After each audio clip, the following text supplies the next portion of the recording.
Good evening. I welcome everyone to the March 28 regular board meeting. Thank you for joining us. We will begin with the Pledge of Allegiance. I pledge allegiance to the flag of the United States of America and to the republic for which it stands, one nation, under God, indivisible, with liberty and justice for all. Thank you. Esta junta se llevará a cabo en inglés, pero contamos con servicios de traducción. Si alguien gusta hacer un comentario público o recibir explicaciones en español, por favor, comunique su necesidad. Should anyone wish to participate in citizen comment, you may sign up by completing the form at the entrance of the door of the room. Anybody that's joining us virtually had the chance to do that before the meeting. Are there any modifications the board would like to make to the agenda? No, thank you. Hearing none, we'll move on to the consent agenda. In the consent agenda, we have the minutes from the March 14 regular meeting, vouchers and payroll, the personnel report, surplus report, contracts, field trips, and the financial report. Do I have a motion to approve the consent agenda? So moved. A second. Thank you. The consent agenda has been moved by Laura and seconded by Julie. Any discussion?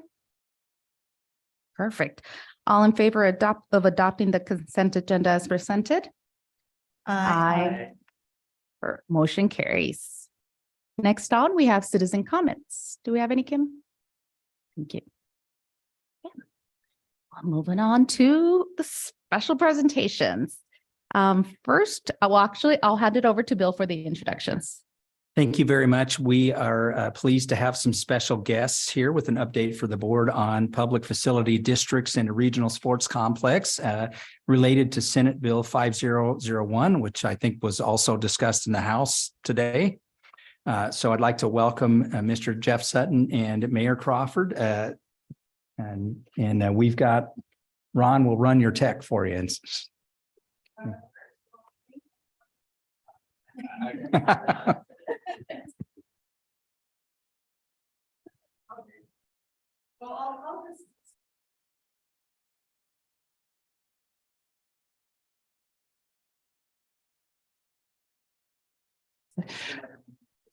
Oh, there we go. I don't need to hear myself talk. I like to talk, but I don't need to hear it myself.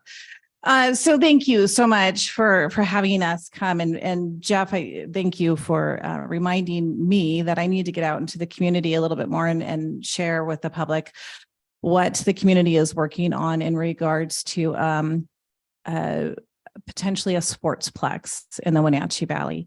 And so it's kind of a two-sided deal. And there's been a lot of rumors and misconceptions going around the community. So it's a good opportunity for me to come answer questions that you might have, but also just to give you an update. So for those who don't know me, I'm the mayor of East Wenatchee, and I'm steering the committee on bringing in a consultant to look at a sportsplex facility in our region.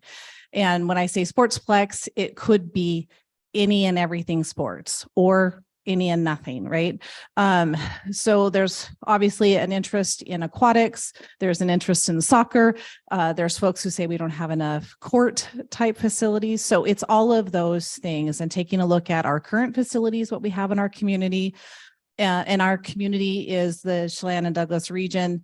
Looking at what we have, what are our needs for our current population, what are our needs for our future population, and what are our needs for economic opportunities? So bringing in sporting activities and sporting events. So there's a whole lot that we're asking a consultant to do. We have a committee of local leaders. Jeff is also on that committee, serving and representing aquatics. So folks to figure out a scope of work for our consultants to do. We have done that, and we have hired a consultant, and we're going with, I think it's Brooks. I want to say Brooks and Dunn, but that's not right. It's, yeah, let's go down, keep going to the Berry and Dunn, not Brooks and Dunn, Berry and Dunn. So a committee has hired Barry and Dunn to do the consultant work. So the exciting part about that is they will be out in the community, hearing from residents, hearing from folks like you. What are our needs? What are our challenges? And what recommendations might you have? So I expect that they'll probably come to this group also, or at least hit you up individually and get your feedback on that. So we'll be communicating when we have a little bit more of a timeline available. We just selected them. We know that when they're done with their study, which should take about a year, they're probably going to come to us with some sort of you need this. When that happens, who's going to build that? And we know that sportsplex facilities, especially aquatic facilities, are very, very expensive. And in order to be able to help with an option, because I know East Wenatchee can't build anything. We don't have enough money. I'm sure Wenatchee will say the same thing. And the two counties, I'm sure will struggle with that with all of our competing needs. We know that we're in a regional area and things that are built in Wenatchee benefit East Wenatchee and vice versa. So we would like a regional approach to whatever type of sportsplex is determined as a need in our community. So on the flip side, Senator Hawkins is working on a legislative bill, Senate Bill 5001, which would allow us an opportunity to build a second public facility district. So those of you who know, our current public facility district is the Town Toyota Center. That's a regional facility. There's a board representing all the different districts, and we all manage that together and have bonded it together. And so we're only allowed one. So this is legislation that would allow us two. And this is what's nice about this is the communities, the jurisdictions who want to be a part of that second public facility district can vote to be on. And then whatever tax structure we come up with would be a vote of the people. So this is entirely for the people to decide. If the consultant says you need another pool, another aquatic facility, the people still get a choice and still get to vote on whether or not that happens. So that legislation has just, as Bill said, has just made it through the House today. Actually, I don't think they voted it out of finance yet. We'll see what their vote is. It has to just go through finance on the House side, and then it goes to rules. And then, of course, it'll go to the entire legislature to vote on, but it's already gone through the Senate side as well. So I'm very optimistic about that. It'll be a nice option for us. And then, then it's years in the making of design and building. We are nowhere close to having anything built. We also do not have a location determined. That also is part of the work of the consultant. So you may hear rumors out there of where it's going to be. There's obviously ideas and things that the committee probably will suggest, but it's not determined. It is not determined what the facility will be. Whether it's an aquatic center, whether it's soccer fields, whether it's basketball courts or whatever. So all of those things are in the works. Shirley, Yeah. a question. Yeah, Yes, absolutely. Could you, I was involved in the original PFD creation. Mhm. And so I need a refresher and maybe for the edification of the rest of the group too. So there's a connection to sales tax and construction. Could you explain the mechanics of how that works? Because when you say bonded. Yeah, so the legislation for the second PFD would be based off of sales tax. I don't know. I won't pretend to know all. It's different for the current PFD. That was bonds. Yeah. And sales tax went to pay off those bonds. Right. So that's way above my pay grade. So I don't understand necessarily all the workings of that other than, and I know many people in the region have PTSD over the current PFD facility that we do have. For sure, but I think it's important to note that it's not a property tax. No, it is not a property tax. It's that's for sure. It's a not a portion property of tax. the retail sales tax that comes back to us to pay the bond. Yes, 1 to build the 2%. So it'd be a max 2, and again, it's a voted. It could be 1. And it's whatever regions choose to participate. It does not have to be the same jurisdictions that participated in the first public facility district.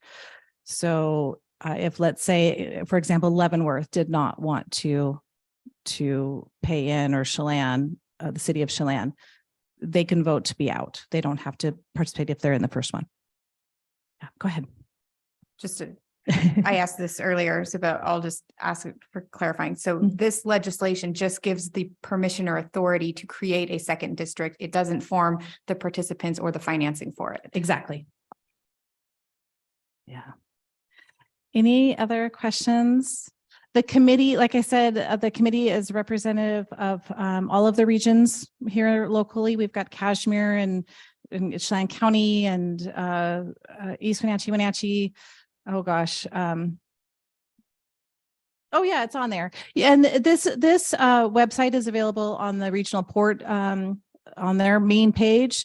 It has the committee members on there. It has all the applicants that applied for the consultant work. So you can go in and certainly peruse that. But like I said, we'll have the consultants reach back out to you. We would really appreciate your feedback. Obviously, the school district the community uses your facilities quite frequently, whether it's out of town tournaments that are coming in, or our local folks who are trying to find that pool time for swim lessons and so forth. So I hope that you will participate when they call on you and ask you some questions. It would be really helpful for the overall feedback. Thank you so much for your time. Jeff, did I miss anything? All right.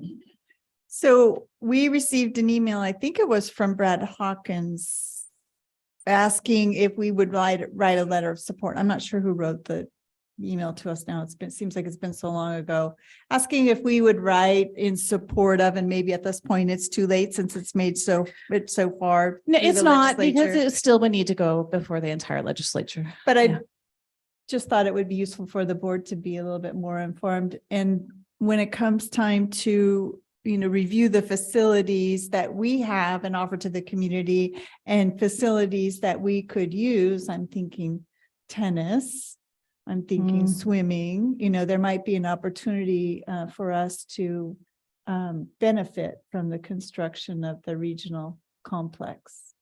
So that was my thinking in asking Bill to have this on the agenda today. Okay, thank you so much. Thank you.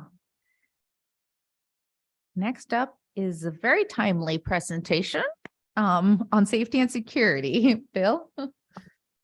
Yes, thank you. We've got Tom Cooey and Ron Brown. They're going to kind of work together on a presentation for you guys with an update on some safety and security items within the district. And Tom, are you first up? Ron is going to be first up. Okay, here we go. I got to run the meeting at the same time, so hopefully it all goes well. So thanks board for having us tonight. This would be really applicable to a workshop. So in the future, hopefully we can come back and do a more extended briefing on where we're at with safety security in the school district. So as you know, or most of you know, last year and a half ago, I took on that role in the executive role on cabinet for safety and security. And then we brought on Tom as a safety security coordinator for the school district, which was really pivotal. Tonight is really about laying out what are the action steps we've followed, what has happened in the last really year and a half since Tom's been here, and what accomplishments have happened that have improved our stance around safety security. You're going to hear it a little differently tonight. I think you're going to be surprised at the bent we take. This is safety security is really about our promise. It's about our approach to the basic human needs that our kids have, our staff have, about feeling safe. And when you have a thriving community of schools, the kids feel welcome in, the kids feel safe in, that staff feel safe in, and they feel the trust in, your safety is improved tremendously.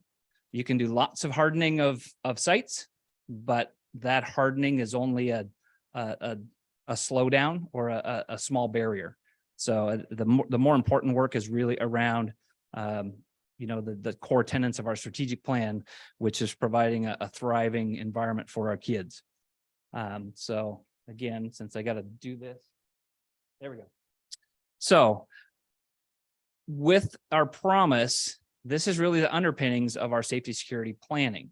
And that is to build a thriving environment with the right partnerships in place, and which each student emerges future ready. And so what we'd like to do tonight is really lay out how does the safety security program align with those tenets, and then what accomplishments have happened. And we're going to show you just logistically, you're going to see about 500 bullets of things that have happened. And we're going to highlight some key things for you to really pay attention to. And then we'll be around to obviously answer questions digitally later on, or if you need more information on any of it. So Tom's going to come up and really talk about the foundational work that he has gone through to align our emergency response management and all of our new protocols with our strategic plan and why that is so important. I'll run this. So we talk a lot about what diversity, equity, and inclusion means for our students, and it means basically the same thing for them that it means for you. When you think about this group is enriched and strengthened by the diversity of knowledge and experience represented amongst you. The group functions better when all of you have an equal opportunity to share in that strength.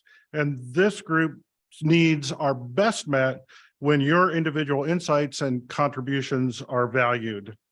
And it's the relationships and the connections that are formed here that create that foundation for better performance out there. It's really the same way with our kids. So when I talk about security, I like to start with Maslow's hierarchy of needs. So Maslow advanced a theory that you have this hierarchy of needs, and you cannot meet this top hierarchy, this top level, until these other needs are met. So we try to influence our students in self-actualization. That's really where we're trying to do our work. But we have to work on all of these other four things before we can get there. And as you see, safety is a basic human need. So we'll begin with a thriving environment and see how safety and security has responded to these action steps. So we did a big program to put room numbers inside of classrooms and allow students to relay their location to emergency responders. That initiation was really in response to experience from a school shooting, lessons learned. And we also did a big emphasis on our IDs, asking our staff and our students to wear our IDs. And I brought some swag with you for you. So you guys have your IDs. And there's good science behind the wearing of the IDs. It creates a sense of community. It identifies people who are wearing them as a trusted adult. And they've found that relationships can be formed quicker by actually wearing those and being a member of the club. So building a relationship of trust between staff and students is vitally important to our safety.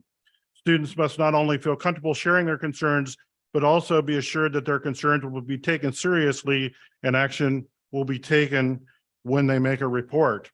We are working to show staff that these trusting relationships are important and should be prioritized.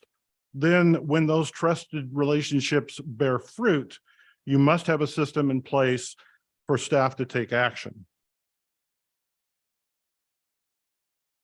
So we have created positive behavioral interventions and supports, a multi-tiered support system. We have a vector system where kids can go and make anonymous reports to us.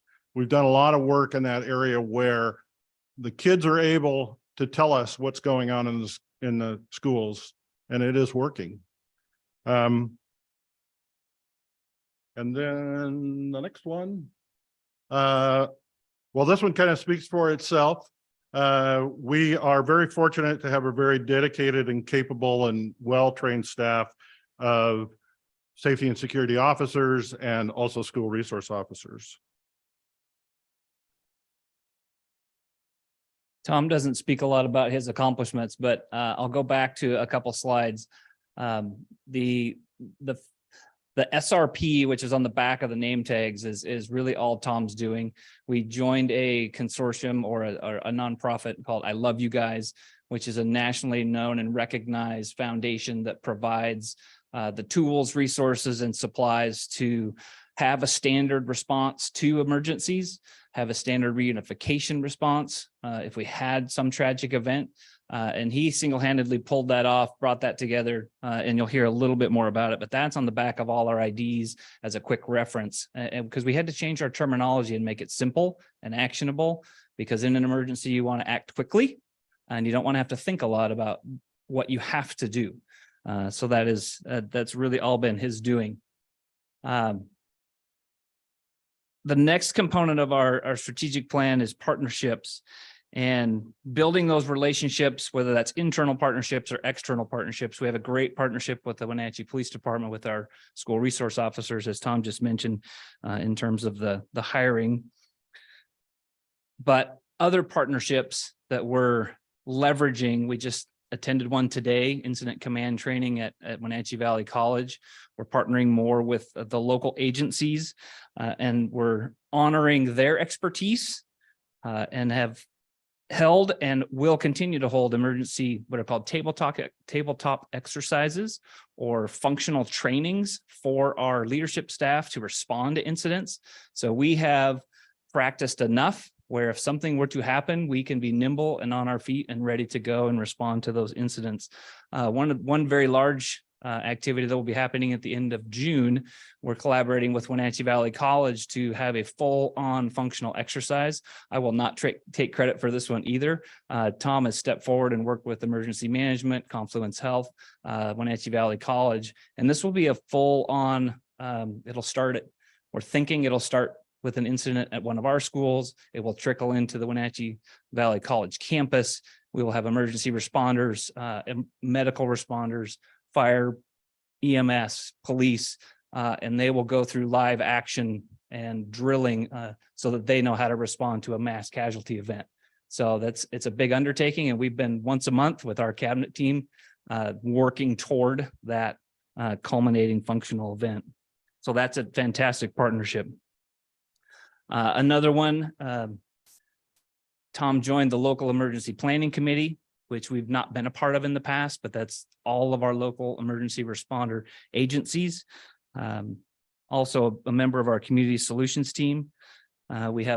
He's provided great guidance to our leaders on their monthly exercises, what to learn from those, what to gain from those, and how to build resiliency in our students and our staff. And I already mentioned the SRP is what we call it. So that's our acronym, Standard Response Protocol. It's entirely new. It's well thought out. We trained all staff for that in the fall and continue to reemphasize those through our exercises every month. So on the back of every badge, you'll see a hold, a secure, a lockdown, evacuate, or a shelter. Those are our terms we use for any of those emergency situations. And we have a certain protocol that aligns with those across the district. It's action-based. It gets your feet moving. If you read those things, it's very quick. You should be able to remember it. So when you hear that over the intercom, or you're in a school and you hear that explained over the intercom, you know exactly what to do, because that's the important thing, is just acting quickly and getting yourself to safety and taking care of that lowest level of Maslow's hierarchy when you're in a panic situation. Is muscle memory will kick in. We've had a lot of participation with the schools through gang presentations, as you remember, a year and a half, 2 years ago, through some drug presentations and some other collaborations with the Wenatchee Police Department in our schools. Another piece that we don't commonly think about is our cybersecurity footprint. So we're currently partnering with CISA, which is the Cybersecurity Infrastructure Agency. It's a division of federal government, and they're helping us self-assess what our preparedness is and what our response to cyber events might be. It's becoming more prevalent in K-12 space. So we are putting things in place to be better prepared for the eventuality that this will happen. and be ready for responding to those kind of attacks. And another kudos to Tom on if you want just some light reading, he does a blog post quite frequently, and it's really good and timely. It usually aligns with an event that might have happened in the nation or in the area, and it just makes you think and put the lens of safety security at the front of your mind, because we don't often think about it in our day-to-day until we're faced with that something that happens. A couple of the things that really align with my particular role in technology is how safety and security does fit really well with our technology initiatives. So we had some major initiatives putting in our access control systems in our buildings. So we have the secure doors, the check-in systems, the volunteer check-in systems, all our camera systems, our website, our radios, our communication tools. All of those have been improved, updated, and create a more consistent environment for our leaders to use.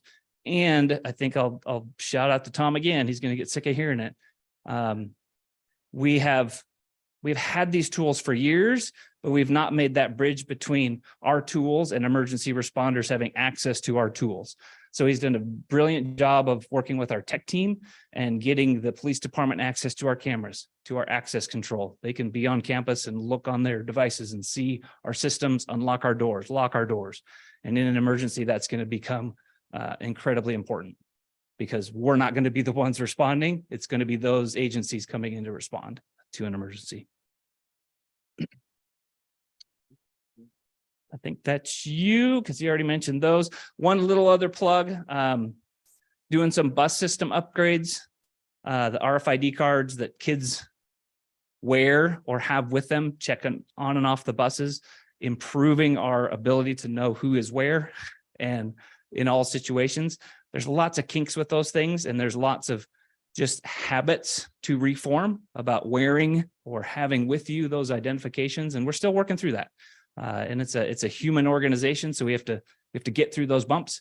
But we've put a lot of things in place to become successful. Now we just got to form the habits to keep those habits going. I think that's you. Well, this Tom fella sounds like a great guy. Opportunities are an outcome of diversity, equity, and inclusion. When we're talking about opportunity, we are talking about access.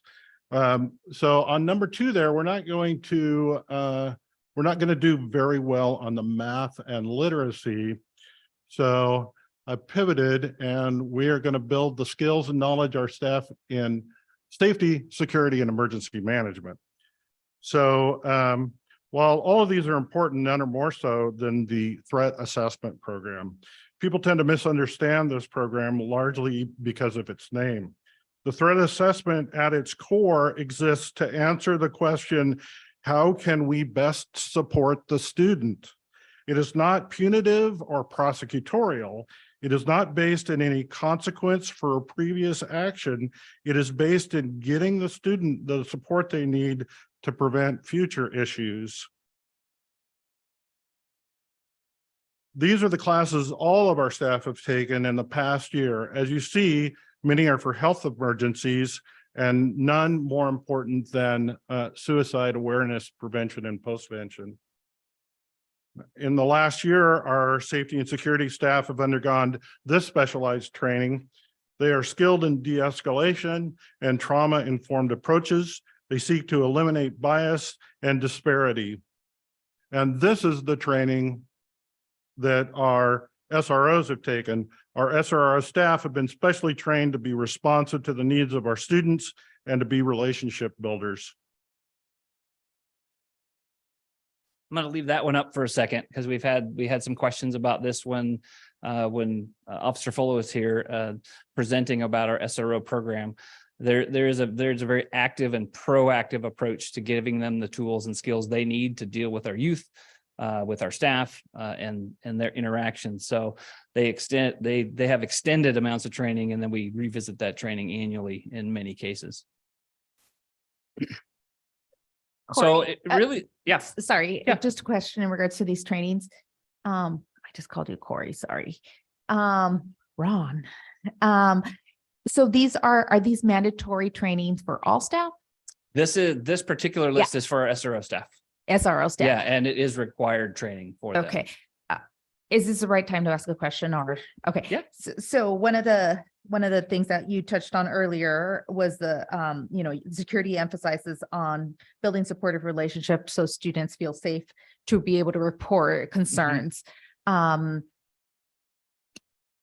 looking at this list of trainings, and I think we often look at safe spaces, and our students of color can relate more to an educator of color, a staff person of color, which oftentimes say they're not in that grade level or the accessibility to somebody that they can confine in. So have we considered doing some of, say, the bias-free policing and culture competency training for our staff?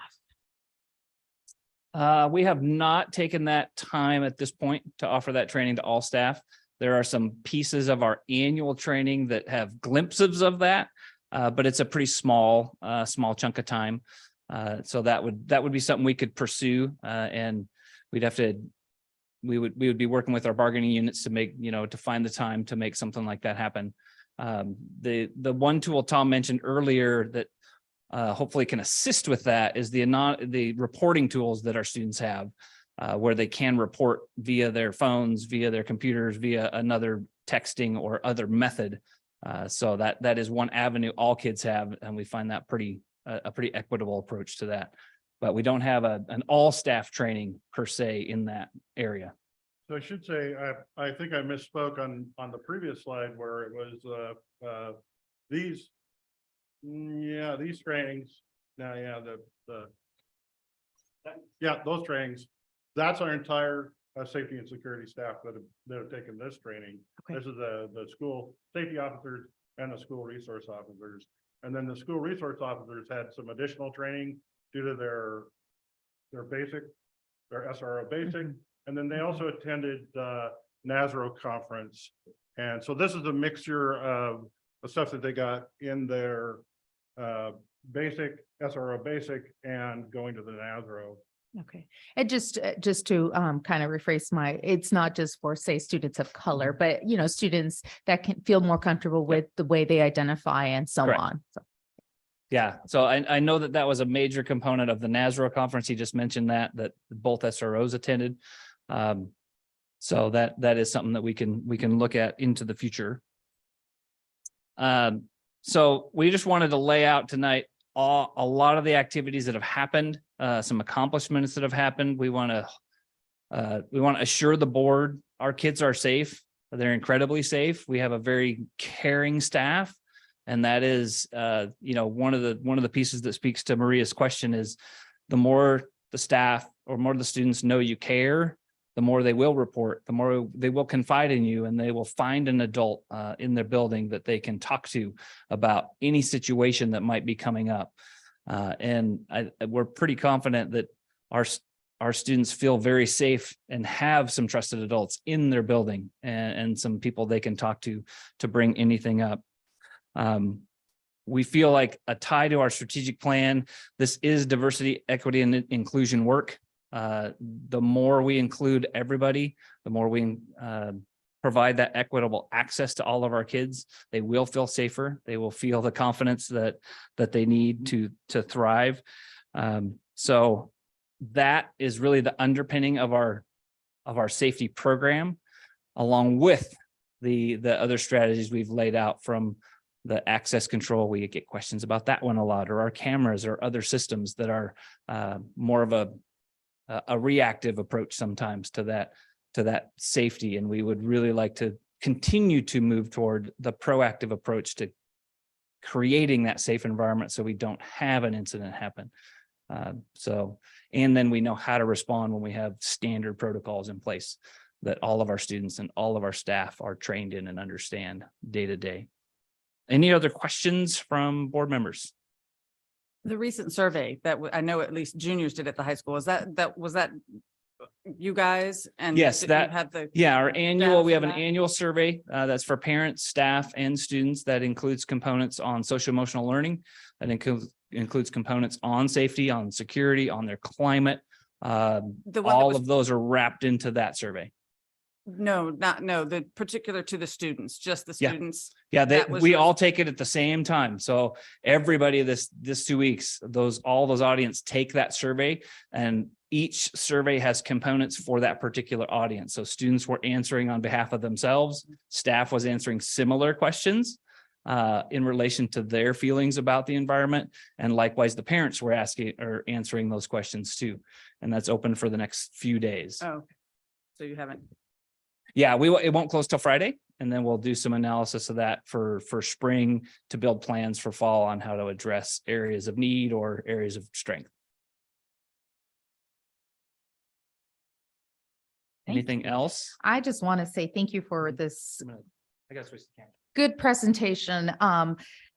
You know, I think when we think about safety and security of our buildings, we, you know, the structures of it, but there's a bigger component that we heard a lot about when we were doing student surveys for before we built a strategic plan, and safety was a big concern in just various different areas. So thank you for the work you guys are doing, for the partnerships. I got to attend the ICS training with most of the cabinet that was present. And yeah, thank you for the work. Thank you. All right, thank you very much.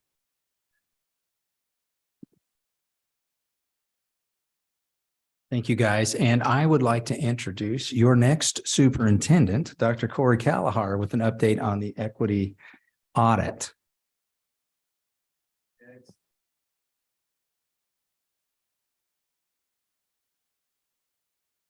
Gets the presentation up here. So thank you for your time tonight. Good to see everybody, and excited about the upcoming year and all of the challenges and celebrations that we have in front of us. So thank you, sir. Appreciate that. Just want to start off tonight by saying that I had the honor and privilege. I have the honor and privileges of leading our Wenatchee School District leadership team through this equity program review this year. And much like the strategic plan, we see this as kind of year one with the work around the equity program review. And this work, just like the work that Ron and Tom shared, is critical in supporting our promise to our students. Let's see here. Yo. Okay, excellent. And so Education Northwest, as you know, came into the district for the equity program review, and a little bit of the process here. It was an analysis of student level data on access to learning opportunities and discipline. There were interviews and focus groups with educators, administrators, families, students, and community members, surveys of students, educators, and families, a review of curricular materials and adoption policies, summary of district policies regarding equity in instruction, personnel, and student services. There's also an analysis of hiring data and policies related to staffing. And then finally, an analysis of administrative personnel data and statewide database. Lots of stuff. And this slide kind of represents the timeline and process. So we know that we had our strategic plan with the community participation and school board approval. We also invested in the equity program review with school board approval to inform the implementation of the strategic plan. So they're all melded together. And then we have the 5-year continuum there where the district implements the action steps from the strategic plan as well. So let's see if I can make this magic happen here on both screens. Excellent. Okay. Nope. That was not it. Okay, here we go. All right. So you all are very familiar with the equity program review. You had gone through the presentations with Education Northwest. You've seen the condensed version. You've seen the long version. I'm just going to summarize a little bit for us and the audience tonight, and then I'll move on to some of the work that we've done with regard to the equity program review. So the focus area 1 here, access to learning opportunities. The equity program review had key findings and potential next steps, as well as a variety of data that they provided in their final portfolio that they gave back to us. So I highlighted 1, access to high cap programming and AP courses is imbalanced along lines of race, ethnicity, linguistic diversity, and socioeconomic status. Area focus number 2 was instructional practices and policies. Again, we see the key findings and the potential next steps. The highlighted area that I have here is students and families express desire for stronger support for students with disabilities. Focus area 3, curriculum materials, resources, and policies. Key findings, potential next steps. And the highlighted area to help more students and families see themselves represented in curriculum. Educators requested support in diversifying materials and create access for multilingual learners. Focus area number 4, discipline practices, procedure, and policy. Key findings and potential next steps. The highlighted area, training, monitoring, and communication are needed to implement equity-centered and linguistically responsive disciplinary practices that make students and families feel safe and valued. Gesundheit. All right, and finally, focus area 5 is on hiring and recruitment policy and practices, key findings and potential next steps. In recent years, employee diversity has remained at consistent levels, while student populations have become slightly more diverse. So that is a very quick summary of the condensed version of the equity program review findings. And the next question is, what has the analysis and response been like from the school district perspective? And so I'm going to jump into that area because this has been very important work and an impact to the way that we conduct business in the Wenatchee School District. So we started out in September. We have just to set the kind of the framework for what we're working on is we have a monthly meeting with instructional and operational leaders that we have been working through the equity program review on. And so this first slide demonstrates system structures and practices. On September 2nd, we worked on talking about breaking the trend of predictability when it comes to our data and our categorical groups, including our multilingual learners. We did a deep data dive, looking at some of our MLL data. And then we spent the majority of our time after we were breaking the trend of predictability, focusing on area 5. So the hiring and recruitment practices and policies. And we started there just kind of as a random place to kind of start, but we knew that we were having some hiring challenges within the district. And we had some talk about how do we work on representing this work a little bit better. So we dove into focus area 5. We talked about low-hanging fruit. We talked about some of the big challenges with this work. If there are any questions that we need answered in support of this work, and then how we will support ourselves, any support that we need to address along the way. And this was an interesting time for all of us. We had the entire team focused on this, and we found out that HR was already working on some of these things, and so they had a response as we were diving into the work. So here's a little bit of the findings from HR. Some of the areas that they're working on are job advertisements. So where we leverage job boards from a variety of different places. We did have and implemented a successful job fair, which was great for that time in the fall. We needed people. And so this job fair and kind of the speed hiring type thing that we did was really, really powerful. We're also implementing exit surveys for specific jobs to understand the satisfaction level, especially in the areas of in places where we have people that there are turning over quite a bit, or there's a lot of people leaving that specific area of that job. We also are working on creative ways to assist people who want to move on to the next level. So if we have some folks that want to move into our paraeducator position, or perhaps we have paraeducators in our system that want to become teachers, or we have teachers in our system that want to ultimately become administrators. And diving a little bit further down that road, starting in the summer of 2002, the human resources team began reaching out to other districts to see what they do for a grow your own type program. How are you investing in your own people? How are you investing in your own teams to grow your own?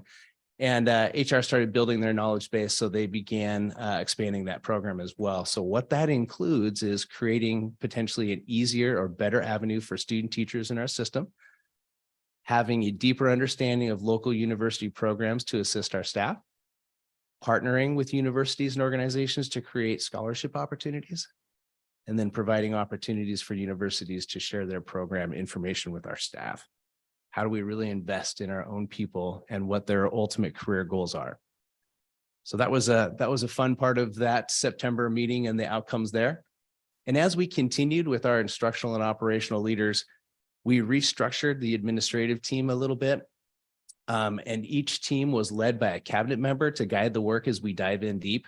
And the reason we did that is we kind of wanted to have different groups working together.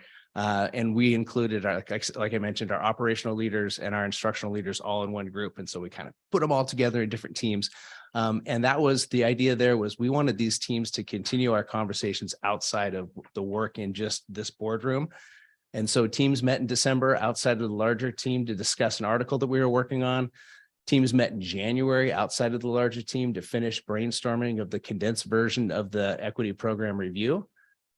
And then on November 10th, as a whole group, we discussed a cultural competency continuum and where the Wenatchee School District fell in that continuum, and also where different schools were also falling. In January, each admin team had a discussion around one of the 4 remaining programs for the condensed equity program review. And that began our administrative team's ownership of each of the 4 areas that we highlighted at the beginning of the presentation today. So now we're into March and we're meeting Thursday, and they'll still have ownership of that focus area and work on action steps and strategies. So I'm getting ahead of myself a little bit here. So in February, we read the entire full version of the equity program review. We answered a few of these questions. What has added to your thinking from the condensed version of the full to the full version? What does the data tell us about your specific area? Does the low-hanging fruit change? And how have the big challenges changed as well? So we're kind of leading us down a path that we really understand that focus area that each of these groups are working on. What else is in store with regard to our instructional operational leaders in this work? Well, we have a March meeting, we have an April meeting, we have a May meeting. And like I said, Thursday is our March meeting, and we're really working on the administrative team ownership of the priorities. They're going to outline their next steps, and they're going to build action steps and strategies for improvement of that particular area, including a SMARTY goal, activities to support that SMARTY goal, the leadership model, resources, and the measures that we will take to understand that goal. So I'm looking really forward to that work. Ownership of the focus area for the remainder of this school year and beyond. So we're excited about each of these administrative teams taking a piece of the equity program review and furthering that along. What are we doing in the classroom, and what are our plans for the classroom moving forward? Well, we know from a learning and teaching perspective that our students need to be talking. And so increasing our OTRs, or our opportunities to respond, is part of that work. Focusing at the elementary level on the WIDA standards, reading, writing, listening, and speaking in our language development work. Increasing our cultural understanding for all new and continuing staff. Continuing to honor our commitment to GLAD strategies. In fact, I saw a GLAD training was happening right next door today in the North Boardroom, so that was fun. Supporting and increasing our Tier 1 instruction in English language development, and then a strong focus on academic vocabulary. And all of these strategies help all of our students in a variety of ways, but specifically help our multilingual learners as well. And finally, for our system, what have we done for our system with regard to the equity program review? Well, as you remember, last year, we hired a director of Latino Hispanic relations. Currently, using some categorical dollars, we are working on English language development trainers at the elementary and secondary level to help continue this work. We'll be conducting annual disproportionality reviews of discipline, athletics, courses, and programs. Also, Jake is working on a CTE pathway for paraeducators in the high school setting, which will be extremely exciting. And we'll be working from our migrant funding, working on a migrant education program coordinator to help in this work as well.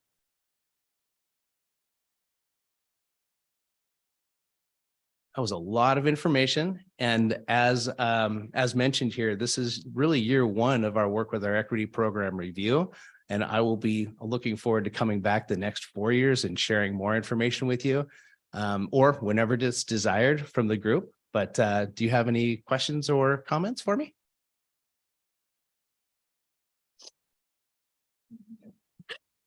Yes.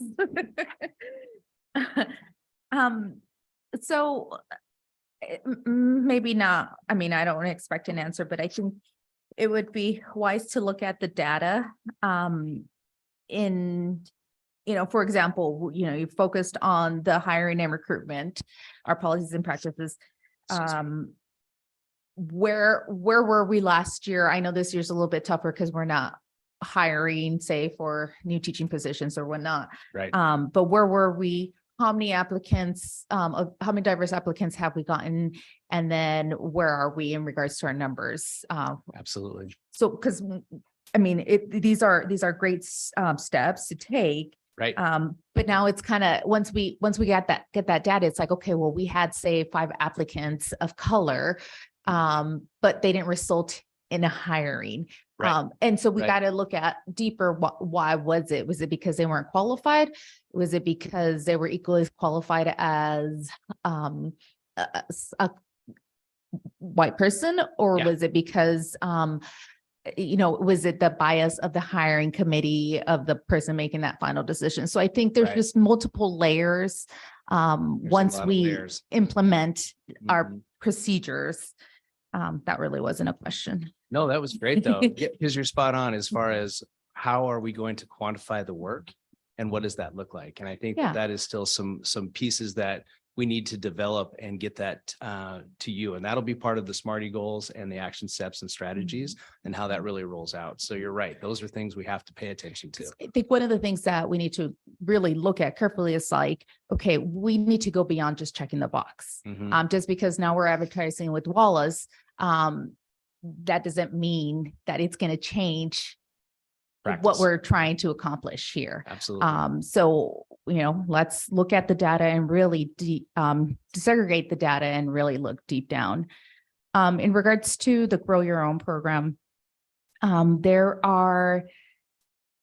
we looked at, say, grants? I'm just thinking like Eastern has a teaching program. The Wenatchee Valley College has a program, and Yes. there's grants. Talking to Hillary Martinez last couple of weeks, Mhm. there's grants that allow for, say, a paraeducator to be doing his or her student teaching while receiving, Yes. their some sort of pay, and it's through the grant programs.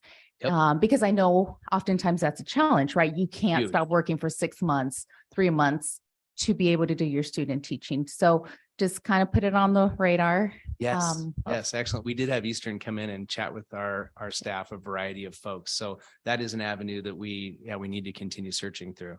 Grants to support the work is huge. And helping find creative ways to fund the work. Absolutely. Thank you. Thank you. I think that's it for me right now. Okay. Fantastic.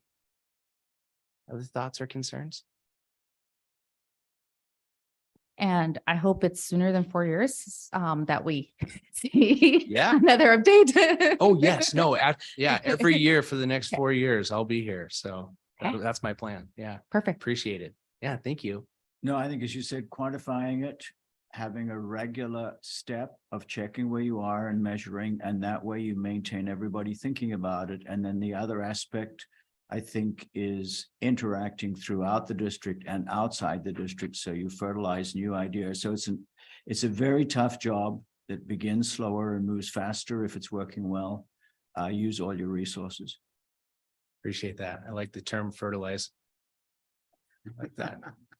And since we're talking about hiring primarily, I think that, looking at the advertisements, where we advertise for applicants is sort of the end of the train.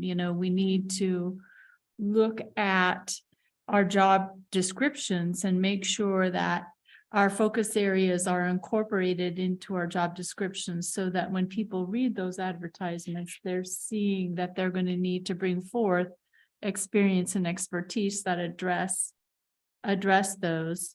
Also, I having participated recently in a couple of hiring groups or committees, whatever we want to call them.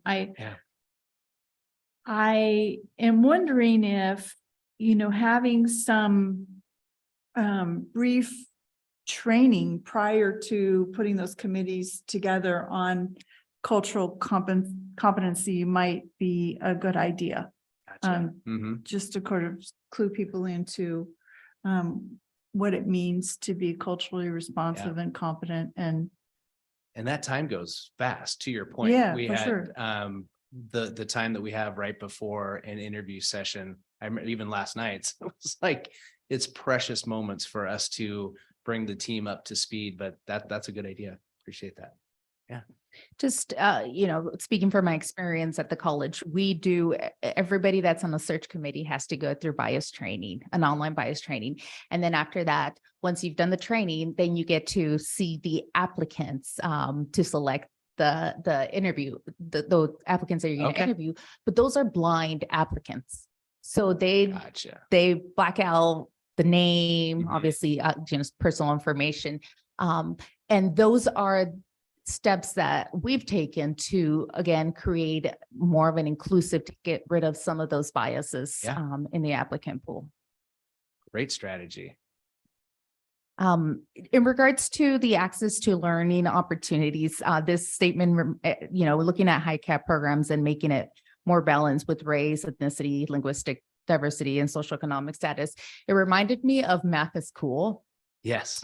Because looking, Math is School has no restrictions into who can join that group, right? Absolutely. And just looking at the pictures of the children that participated at all the different buildings, the diversity of those kiddos at the elementary level was beautiful. But there was no restrictions as to you didn't have to have, 3s and 4s in math to get into, to join Math is Cool. Those barriers were eliminated and the children had an opportunity to participate in the competitions. Yes.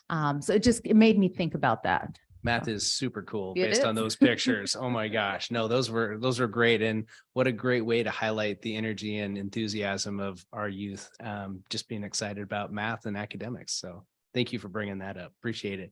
Thank you for all of you for your time. We appreciate it. And I look forward to reporting on the equity program review again.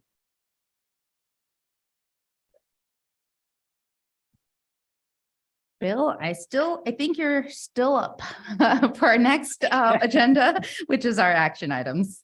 Yes, as the board's aware, we've been involved in a settlement with the Jewel litigation, and we will be receiving a monetary amount in regards to that settlement. It's about $140,000 to $150,000 that I believe will be paid in installments over time. And we have a resolution to approve our participation in that settlement. We have discussed plans to use the dollars to fund activities for prevention and intervention related to vaping and those types of activities. It's a good fit for the dollars that would come in associated with this particular litigation. And so tonight on the agenda, we have a resolution to approve our participation in that settlement.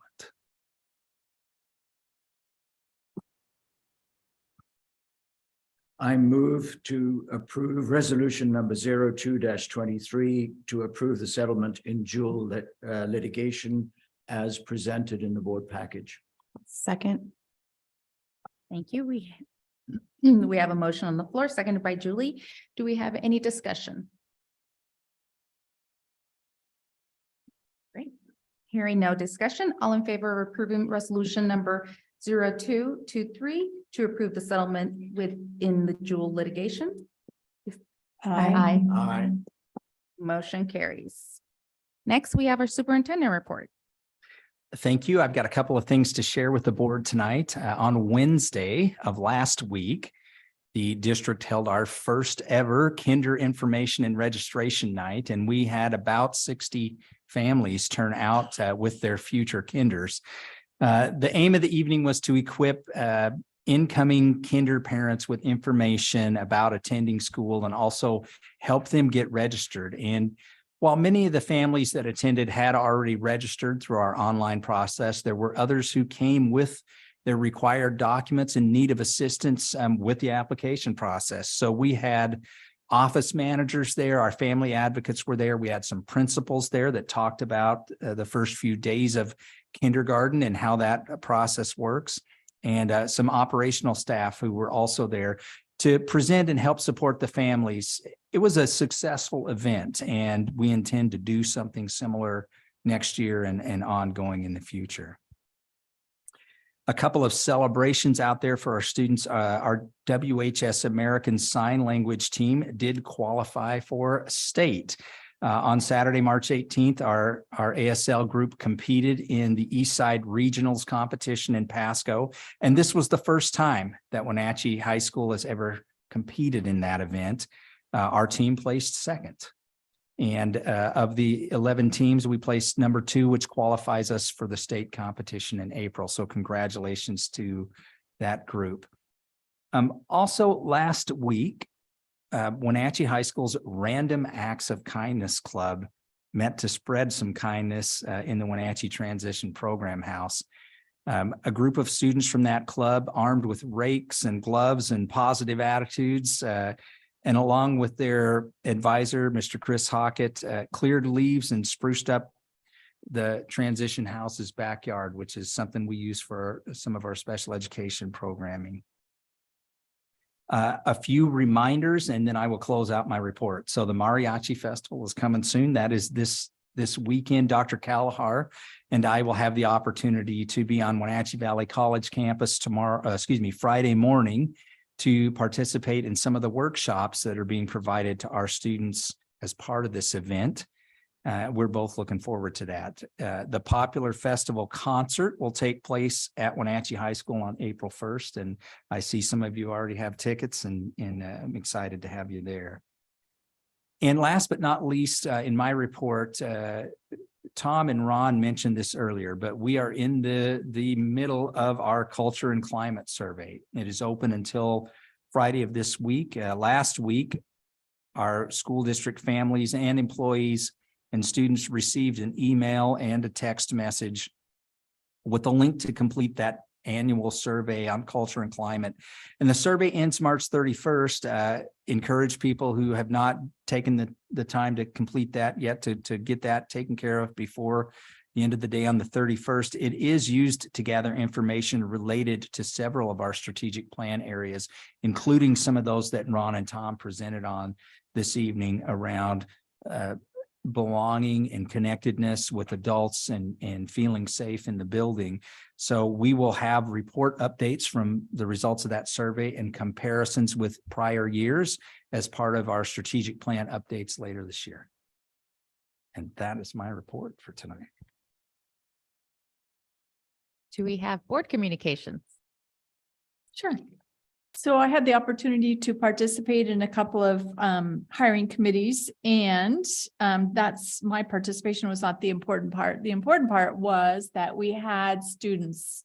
We had 6th through 9th grade students on the committees, and I was very impressed with their confidence in expressing their thoughts, their intuitiveness, and their perception of reading the various candidates. And so just love that opportunity to see students in action and participating in the district.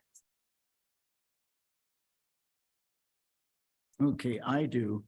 The first thing I want to do is suggest to everybody that until April the 7th, when it closes, try and visit the Regional High School Art Show at the Wenatchee Valley Museum and Cultural Center. It's superbly impressive. I routinely visit that, but this is the biggest and the best that I can recall. And I almost wonder whether this isn't one area where there's a recovery after the pains of the pandemic, but certainly it was impressive that way. So I would want to congratulate all the student artists and their teachers. And what's cool about this is it's regional. So we're not just looking at ourselves, we're getting ideas. And it's good to see strong representation from districts like Warden, Bridgeport, and Tonasket. Wenatchee High School students were awarded 3 Best of Show, which means that their work goes to be exhibited in Olympia. And Central Washington has a scholarship program for $2,000 scholarships if you go there. And there were 3 awards to Wenatchee High School students, not to mention highly commended. Apart from the high level of artistic and technical skill, I was really struck by the subject content of many of the works. Students, just like Laura said in the interview, they think deeply, creatively, and provocatively. So it really is a very impressive thing. I then want to move to CTE. We had a CTE presentation at our last board meeting on linking art and pathways for students to pursue careers locally as independent artists, whether that be part-time or full-time. I'm struck sometimes when you go to other tourist areas, you'll see work that's locally produced, and here, not so much. So it really would be good to get better at having homegrown artists. And our CTE program recognizes this, and I had a opportunity to chat about it. And as the connection between arts and the CTE program and entrepreneurial survival skills, they're there in the CTE program. So there is an opportunity for our youth to move into that area. Then I had a bonus. Some of you may be familiar with the Beauty of Bronze project that's been going on for, I think, 20, 25 years through our 7 elementary schools. They just happen to have about 1,000, I just eyeballed it, of these sculptures on display in the museum, mostly from the 7 elementary schools, but they've expanded it, and the high school art students, some of whom were in the exhibit, had done much more advanced sculpture. So it's a rewarding thing, showing a different aspect of education.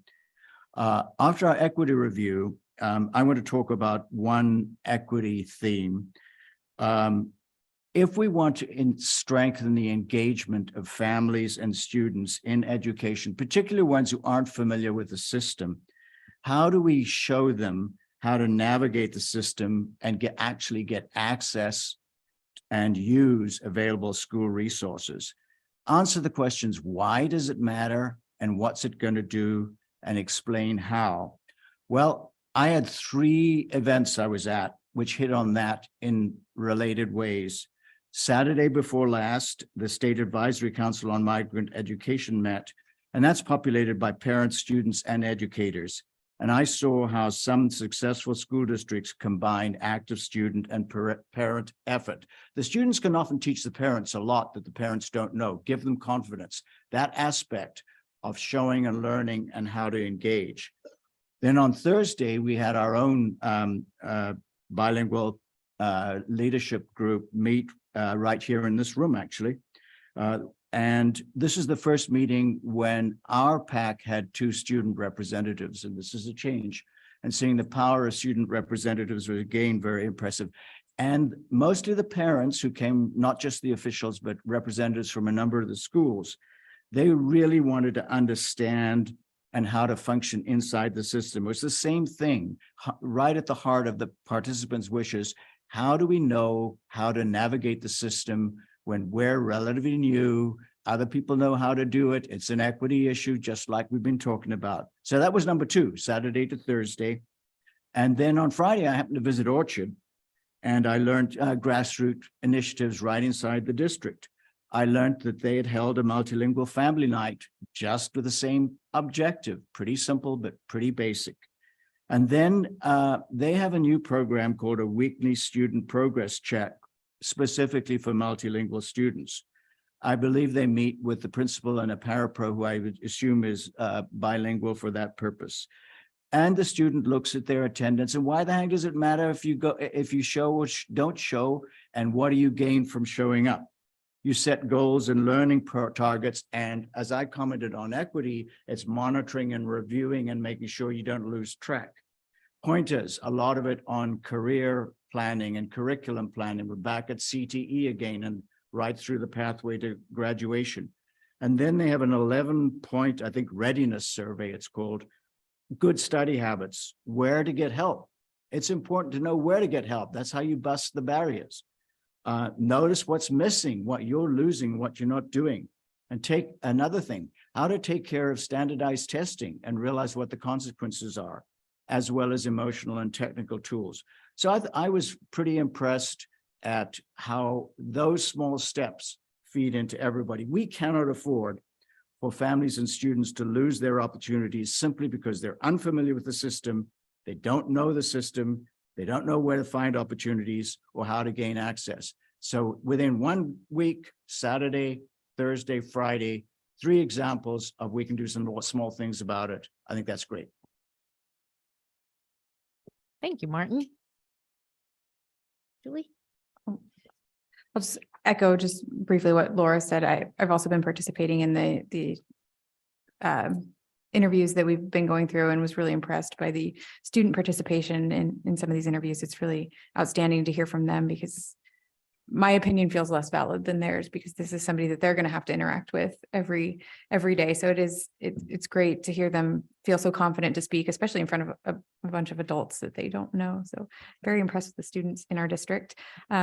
Also, we had a participant in the first ever middle school all band concert. I heard. I wasn't able to go because it actually fell on our board night, but heard it was a great success. All the middle schools got their bands together and played a little concert, and it was, I hope, a tradition that continues. And I agree. The interviews have been wonderful. Julie and I have one coming up on Thursday. Martin and I did one last night with Corey.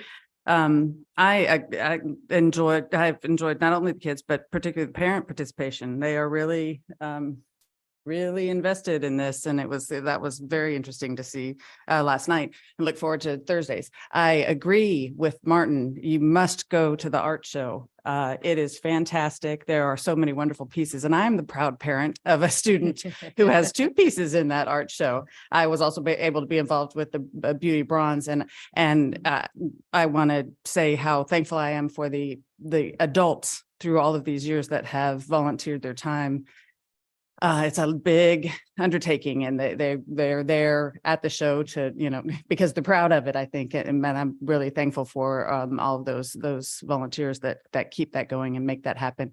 And to the art teachers as well, they're really, really special, and they are very proud of their students, and it's really, really worth going to, worth seeing.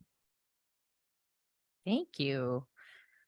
Okay, I do not have any communication other than our next regular board meeting is scheduled for April 11th. And then that following week, we have a board workshop on the 17th.